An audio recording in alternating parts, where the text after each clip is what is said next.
Salut mes élèves. La dernière fois en classe, on a expliqué la formation d'un anion.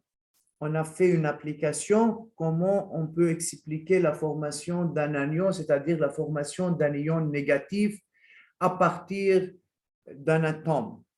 Aujourd'hui, on va faire une application sur la formation d'un anion. Comment peut-on trouver le numéro atomique d'un élément si on a la configuration électronique d'un anion? Alors, déterminer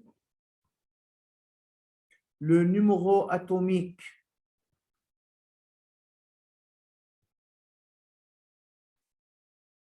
de l'élément azote, sachant que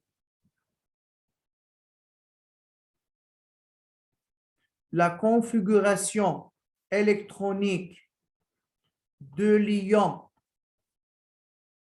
azoture, ou ce qu'on appelle ion nitrure, est N3-CZ, K2L8. Comment il faut réfléchir pour résoudre une telle question? Monsieur, au début, pour trouver le numéro atomique d'un élément, il faut trouver le nombre de protons ou le nombre d'électrons de cet élément, c'est-à-dire de l'atome de cet élément. Mais on donne la configuration électronique de l'ion. Alors, d'après cette configuration électronique, on peut dire que le nombre d'électrons de l'ion azoture est 2 plus 8 est égal 10. Cette configuration électronique, c'est pour l'ion N3-. Alors, on ne peut pas dire que l'atome est neutre, nombre de protons est égal nombre d'électrons est égal Z, est égal à 10. Pourquoi? Car ces nombres d'électrons, ces 10 électrons sont pour l'ion N3-, pas pour l'atome. Donc, il faut trouver le nombre d'électrons de l'atome et par suite, on peut trouver le numéro atomique. Comment il faut justifier ça? On peut trouver le nombre d'électrons de l'atome par cette phrase.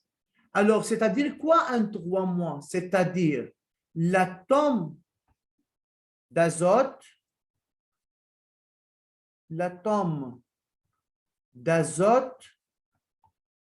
a gagné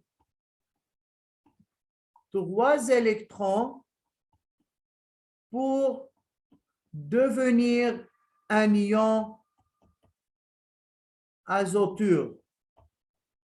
Pourquoi gagner 3 électrons? N3-, c'est-à-dire on a 3 électrons en plus. Pour l'atome, le nombre de protons est égal au nombre d'électrons.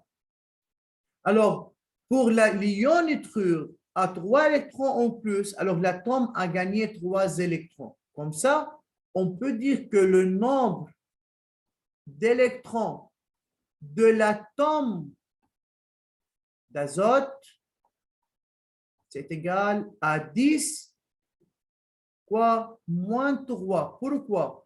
Car l'atome a gagné 3 électrons pour devenir ion. يعني هيدا الاتوم ربح 3 الكترون لصار ايون. طيب اذا معنا نحن النمبر دالكترون للايون لما بدنا نرجعه لاتوم دازوت بدنا نشيل منه استاذ هودي 3 الكترون. Alors on fait 10 moins 3 est égal à 7 électrons. Maintenant, l'atome est neutre. Le nombre de protons égale le nombre d'électrons est égal à Z est égal à 7. On a fait une telle application pour la formation de cations. De même, on a fait même application pour la formation d'un anion. Alors, si on a une configuration électronique d'un ion, comment peut-on trouver le numéro atomique de l'atome de cet ion? C'est de cette manière. En plus, on a l'exercice 1 de cours. Complétez le tableau suivant en ajoutant un courroie X dans la case convenable. Pour chaque ion, il faut trouver sa nature.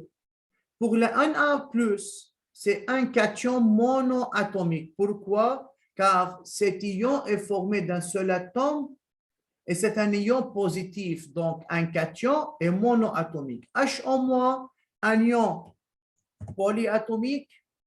Le Cl-, c'est un anion monoatomique. Un O3-, c'est un anion et polyatomique car un O3, c'est-à-dire il y a 4 atomes. Et de même pour les autres ions. Alors, vous devrez de même recopier ces exercices sur le cahier de chimie. L'exercice 6. Un composé ionique est formé entre l'ion sulfure et l'ion sodium. Le sulfure de sodium est utilisé dans de nombreuses applications, y compris la récupération d'huile, la fabrication de colorants et de détergents, etc. La configuration électronique de l'ion sulfure est donnée comme suit. De même, on donne la configuration de l'atome. Vous devrez faire attention. On a la configuration électronique de l'ion sulfure et la configuration électronique de l'atome de sodium. Pour l'atome de sodium, déterminez le numéro atomique Z de l'atome de sodium. Pour trouver le numéro atomique de sodium, on a la configuration de l'atome. C'est très simple. Alors, on fait la somme du nombre d'électrons, c'est 2 plus 8 plus 1, c'est égal à 11 électrons pour l'atome. Et par suite, l'atome est neutre. Nombre de protons est égal, nombre d'électrons est égal à Z. L'atome de sodium perd un électron pour former l'ion sodium. Transformer cette déclaration en une équation. L'atome de sodium perd un électron. Pour écrire l'équation d'ionisation, alors toujours on a un atome devient un ion. Puisque l'atome de sodium perd un électron, alors le nombre de protons devient en plus de 1. Alors ça devient un A+. Et puisque un A perd un électron, alors le A donne cet électron, on écrit ici plus un électron. C'est l'équation d'ionisation de l'atome de sodium. Deuxième partie, pour l'ion sulfure.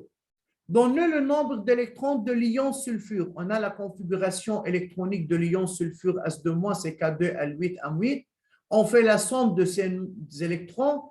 Alors, le nombre d'électrons de l'ion sulfure, c'est 18. On va faire, monsieur, la partie de 3 avant la partie de 2. Alors, ça devient de 2 et ça devient de 3. Déterminer le numéro atomique Z de l'atome de soufre. C'est le même travail comme on a fait dans l'application précédente. On a le nombre d'électrons de l'ion sulfure et par suite, on peut trouver quoi? Le nombre d'électrons de l'atome.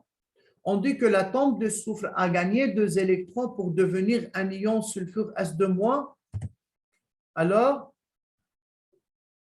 le nombre d'électrons de l'atome de soufre, c'est 18 et moins 2, c'est égal à 16 électrons. Alors, le nombre d'électrons de l'atome soufre, c'est 16.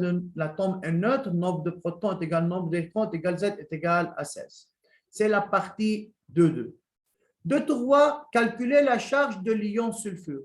On travaille avec la formule de quoi? De la charge. Donc, Q ion est égal Q nuage plus Q noyau. Et vous savez comment peut-on trouver la charge d'un ion? Ça est égal à 2 moins. Alors, monsieur, de 1, vous devrez recopier les réponses sur le cahier de chimie. De 2, étudiez bien pour le TAF pour mardi. Merci pour votre attention et bon travail.